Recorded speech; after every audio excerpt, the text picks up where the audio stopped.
앞서 보았습니다. 사람들이 바벨에 모여서 흩어지지 않고 있었습니다. 그 사람들은 하나님께서 노아에게 약속하신 그 약속을 부인하였습니다.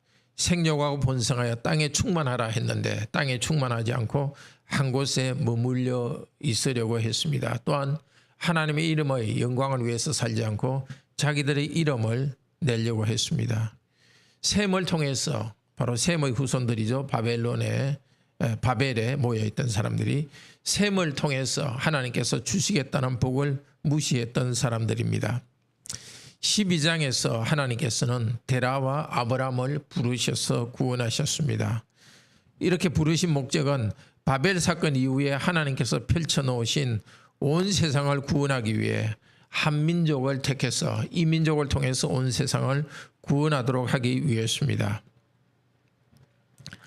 1절에서 9절은 아브라함이 복의 근원이 되게 하신 언약을 내려주십니다. 아브라함은 갈대아 우르가 고향입니다. 11장 31절에 보면은 아브라함의 아버지 데라가 갈대아 우르를 떠나서 가나안 땅으로 가고자 하였습니다. 하란에 이르러서 거기 거류하였습니다. 그러니까 데라는 원래는 가나안 쪽으로 가려고 하다가 가나안까지 가지 않고 우르라는 곳에 머물러 있었습니다. 데라는 원래 하란에서 우상을 숭배하던 자였습니다. 12장 1절에 보면 하나님께서 하란에서 아브라함에게 나타나셨습니다. 고향과 친척과 아비의 집을 떠나라 명령하셨습니다. 그의 나이가 75세입니다. 한 곳에 정착하여 편안히 인생을 마칠 그 나이에 하나님께서는 아브라함에게 새로운 비전을 주셨습니다. 복을 약속하셨습니다. 첫째로 아브라함을 복의 근원으로 삼겠다고 약속하십니다. 아브라함 자신이 복을 받을 뿐 아니라 다른 민족이 복을 받을 수 있도록 복을 전달하는 도구를 삼겠다고 하십니다. 아브라함을 축복하는 자에게는 하나님께서 복을 주시고 그를 저주하는 자는 하나님께서 저주하겠다고 약속하십니다. 아브라함은 막중한 책임을 맡았습니다. 자기가 이웃들에게 잘하면은 그들에게 하나님의 복을 끼칠 것입니다. 그러나 자기가 잘못해서 이웃이 자기를 저주하면 하나님께서 그들을 저주하실 것입니다. 둘째로 주시는 복은 아브라함의 자손이 번성하여 큰 민족을 이루게 하겠다고 약속하십니다. 이 약속은 나중에 더 구체적으로 말해집니다. 창세기 22장 18절에서 이렇게 말합니다. 하나님께서 아브라함에게 말씀하십니다. 내 씨가 크게 번성하여 하늘의 별과 같고 바다의 모래와 같게 하리니 내 씨가 그 대적의 성문을 차지하리라. 내 씨로 말미암아 천하 만민이 복을 받으리라. 아브라함의 후손 중에서 여자의 후손으로서 사단을 이기실 그분 예수 그리스도께서 오실 것입니다. 이 예수 그리스도를 통해서 하나님께서 만민이 복을 받게 하실 것입니다. 1절의 첫째 단어는 떠나라는 것입니다. 아브라함은 하나님 말씀에 순종하여 떠났습니다. 사레와 또 그의 소유와 함께 떠났습니다. 조카로 또 함께 떠났습니다. 그들은 가나안 땅으로 왔고 가나안 땅의 세겜이라는 곳에 정착했습니다. 그때 하나님께서 세 번째 복을 말씀해 주십니다. 이 땅을 내 자손에게 주리라. 하나님이 아브라함에게 주신 복은 세 가지입니다. 자손의 복, 땅의 복, 다른 민족과 사람에게 복의 근원이 되는 복을 주셨습니다. 이렇게 하나님께서 복을 약속하시니까 아브라함은 하나님께 가는 곳마다 제단을 쌓고 예배를 드립니다. 거기서 옮겨서 베델에서 하나님의 이름을 불렀습니다. 아브라함은 가는 곳마다 제단을 쌓고서 하나님을 예배했습니다. 우리도 모든 것이 하나님의 은혜로 된 것을 인정하고 하나님께 예배하는 것을 배웁시다. 하나님은 아브라함을 부르실 때에 그에게 먼저 물어보지는 않으셨습니다. 히브리서 12장 8절은 말합니다. 믿음으로 아브라함은 부르심을 받을 때에 순종하여 장차 기업으로 받을 땅으로 나갈새 갈 바를 알지 못하고 나갔으며, 즉 하나님께서는 아브라함에게 떠나라 이렇게는 말씀해 놓고 어디로 갈지는 말하지 않았습니다. 자기가 어디로 가는지는 모르고 다만 하나님을 신뢰하고 떠났습니다. 하나님께서는 내가 너에게 보여줄 땅이라고 했는데 그 구체적인 것을 말씀하지 않았지만 신뢰하면서 그곳을 떠났습니다. 75세인 아브라함이 스스로 갈 수는 없는 길입니다. 그러나 그는 자기의 실력이나 지식을 생각하지 않았습니다. 하나님의 약속을 믿고 자기 인생을 맡겼습니다. 우리는 하나님의 약속에 인생을 맡기고 있습니까? 하나님의 부르심에 순종할 때 인생이 달라집니다. 아브라함에게 약속하신 복의 근원이 되는 복, 자손의 복, 땅의 복은 아브라함의 씨, 아브라함의 후손인 예수 그리스도를 통해서 이루어졌습니다.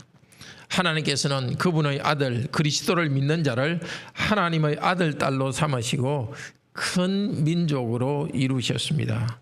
교회라는 새로운 민족을 세우셨습니다. 교회의 번성 안에서 아브라함에게 하신 약속이 이루어지고 있습니다. 아브라함의 믿음을 따르는 자는 번성에 참여합니다. 그리스도를 믿은 우리는 모든 일에서 하나님의 부르심에 순종합시다. 순종할 때 하나님께서는 놀라운 일을 행하십니다. 하나님을 순종할 때 복을 내려 주십니다. 마음이 하나님을 향하지 않고 자기를 향하거나 자기의 목숨을 예수님보다 더 아끼는 사람에게는 복을 허락하지 않습니다. 오늘도 하나님의 부르심을 듣고서 불가능해 보여도 하나님이 부르시는 일에 순종하며 길을 떠납시다. 우리도 하나님께서 먼저 불러주셨기 때문에 그리스도인이 되었습니다. 부르심을 받은 공동체를 교회라고 합니다. 교회는 하나님의 부르심을 받고 나온 사람입니다. 하나님 말씀에 순종하는 사람만이 교회에 나오게 됩니다. 교회 안에서 교회와 함께 하나님께 순종하며 나아갑시다. 아브라함이 가나안에 살 때에 가나안에 기근이 심해졌습니다. 그래서 아브라함은 이집트로 내려갔습니다.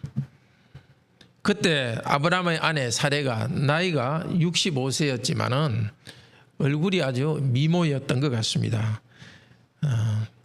그래서 이 이집트 사람들이 아브라함을 죽이고 아브라함의 아내 사레를 파라오의 아내로 데려갈까 염려가 되었습니다.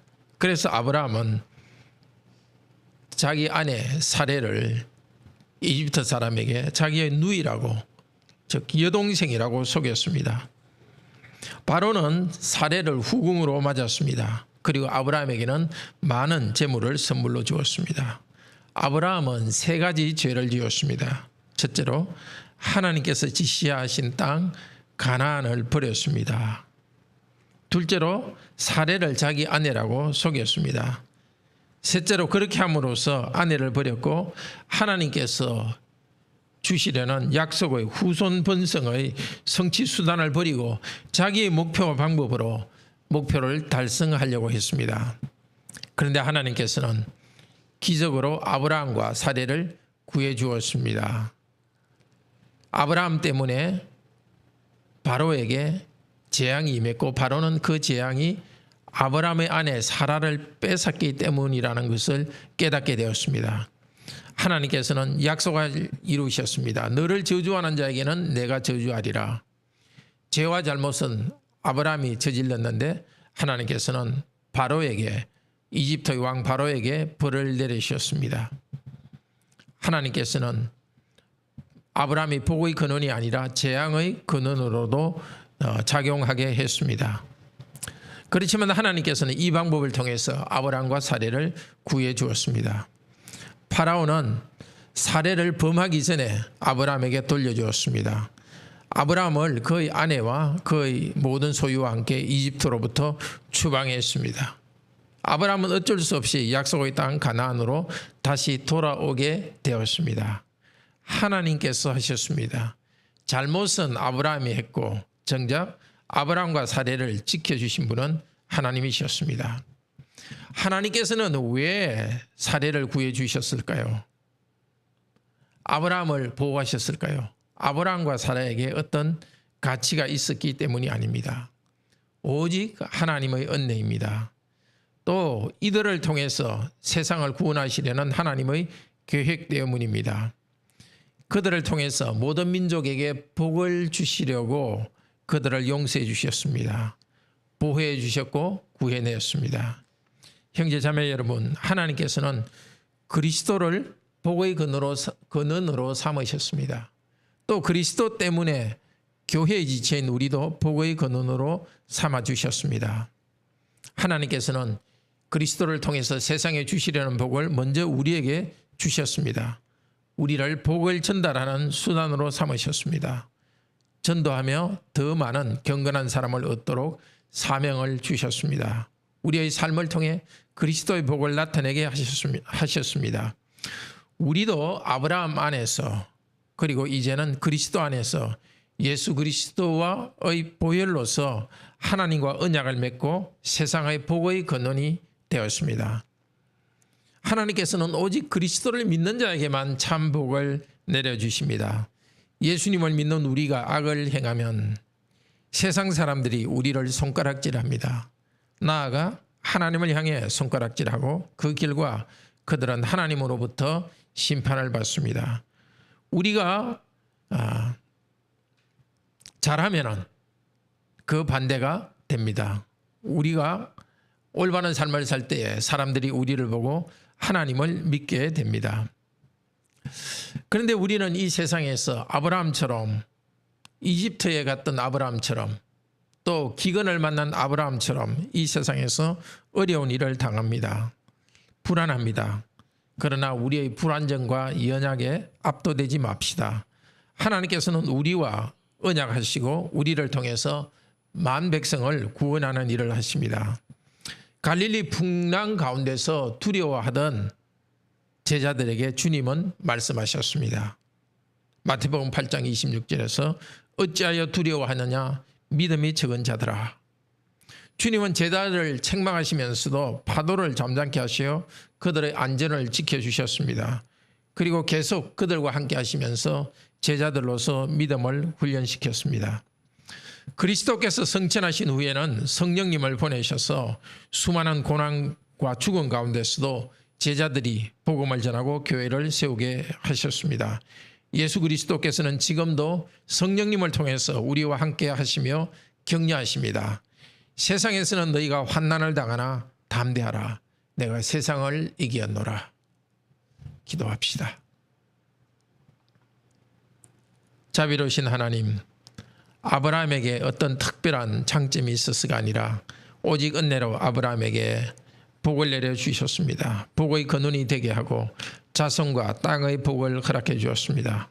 아브라함의 자손, 아브라함의 후손으로 오신 예수 그리스도를 믿음으로 저희들에게도 복의 근원이 되게 하여서 감사합니다.